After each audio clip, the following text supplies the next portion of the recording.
আসসালামু আলাইকুম রহমতুল্লাহ বরকাত। আমি ফারদুল ইসলাম। ভাই আমি আজকে ওল্ড শেপের ফুল প্যাড সুপার জেল একটা গাড়ি নিয়ে আসছি। গাড়িটি একদম ফ্রেশ, অরিজিনাল কালারের উপর ছিল এবং বডি স্টিকারও অরিজিনাল ছিল। তো আমরা এই গাড়িটি প্রপারলি ফুল গাড়ি আমরা রং করছি। তো যারা অল্প টাকা দিয়ে রেন্টাকারের ব্যবসা করতে চাচ্ছেন আর মূলত যারা ওল্ড শেপের গাড়ি কিনে ব্যবসা করতে চাচ্ছেন তাদের জন্য আজকে এই ভিডিওটি। গাড়িটি একদম অল্প টাকায় বিক্রয় করা হবে, 7.5 লাখ টাকার নিচে গাড়িটি বিক্রয় করা হবে। বিষয় হচ্ছে গাড়িটি এলপিজি কনভার্সন করা এবং গ্লাস, সামনে পিছনে গ্লাস কিন্তু অরিজিনাল। আর মজার বিষয় হচ্ছে গাড়িটি কিন্তু ভিভিটা ইঞ্জিন, গাড়িতে কোথাও কোনো অ্যাক্সিডেন্ট হিস্ট্রি নাই। ভিভিটা ইঞ্জিন, যে কন্ডিশনের ইঞ্জিনটা আছে, ইঞ্জিনটা 2 লাখ টাকা সেল করতে পারবেন, মিনিমাম 2 থেকে 2.5 লাখ টাকা ইঞ্জিনই সেল করা সম্ভব। এই গাড়িটি গুলশান 1 নম্বর 2 নম্বর বা ধানমন্ডি এই দিকে চলতো, অফিসিয়াল গাড়ি ব্যবহার হচ্ছে। তো এই ঢাকার বাইরে আজ পর্যন্ত চলে নাই, আমরা এই গাড়িটি নিয়ে আসছি। আর গাড়িটি কখনো রেন্টে গাড়ি চলে নাই, অফিসিয়াল চলতো, কাগজপত্র কমপ্লিট পাবেন। 7.5 লাখ টাকার নিচে গাড়িটি বিক্রয় করা হবে। আর ভাই আমার চ্যানেলে যদি কোনো ভাই নতুন হয়ে থাকেন, যদি এই ভালো মানের গাড়ি কেনার আগ্রহ থাকে বা গাড়ি কেনার ইচ্ছা থাকে, তাহলে অবশ্যই আমার ইউটিউব চ্যানেলটি সাবস্ক্রাইব করে রাখবেন আর ফেসবুক পেজটি ফলোতে রাখবেন।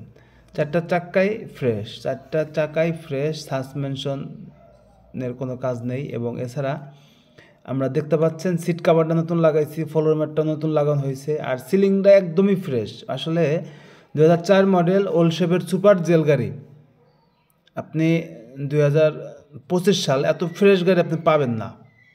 আবারও বলি, এই গাড়িটি পুরো গাড়ি অরিজিনাল কালার ছিল, টিন বডি গাড়ি ছিল, বডি স্টিকারটা পর্যন্ত অরিজিনাল ছিল।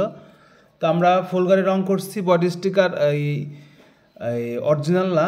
তো বাংলাদেশে এর থেকে ভালো মানের স্টিকার পাওয়া যায় না, সব থেকে ভালো মানের যে স্টিকারটা আছে ওইটাই লাগানো হয়েছে। আর 2004-এর অরিজিনাল সুপার জেল 4 ডোর, গাড়িতে কোথাও কোনো অ্যাক্সিডেন্ট হিস্ট্রি নাই, এখনও টিন বডি আছে। গাড়িটি বিক্রয় করা হবে 7,50,000 টাকার নিচে। গাড়িটি যদি কোনো ভাই নিতে আগ্রহী থাকেন, গাড়িটি দেখতে হলে ফরিদপুর শহরে আসতে হবে। আর গাড়িটি কিন্তু এলপিজি কনভার্সন করা। দেখেন ব্যাকডালার লকের গোড়াটা দেখেন, একদম ফ্রেশ। পিছনের খুঁটি দুটাতে দেখতে পাচ্ছেন কোনো অ্যাক্সিডেন্ট নাই। সিট কভার, ফ্লোর ম্যাট নতুন। আর গাড়িটি প্রপারলি এখনও আমরা রং করার পরে স্টিকারটা আজকে লাগানো হয়েছে। আর গাড়িটি আমরা ওয়াশ পলিশের কাজটা চলতেছে, এখনও ফুল কমপ্লিট হয় নাই। আশা করি শনিবার নাগাদ ফুল অ্যান্ড ফাইনাল রেডি করে ফেলবো। তো রেডি করার পরে আমি আপনাদের আর একটা ভিডিও দিব, আপনারা দেখবেন। তো এই কবজার গোড়াগুলো দেখেন, কবজার গোড়াগুলো ফ্রেশ, কোনো অ্যাক্সিডেন্ট নাই। আপনারা জানেন ফুল প্যাডের গাড়িগুলো কিন্তু ফুল ভিতরের সাইডে ফুল প্যাড দিয়ে ঢাকা থাকে। আর এটা original full pad super gel, stun looking glass বা এই লাইট টাইট সবই ভালো আছে। এক কথায় নতুনের মতো গাড়ি, নতুনের ওল্ড শেপ গাড়ি নতুনের মতোই কিন্তু গাড়িটি আছে।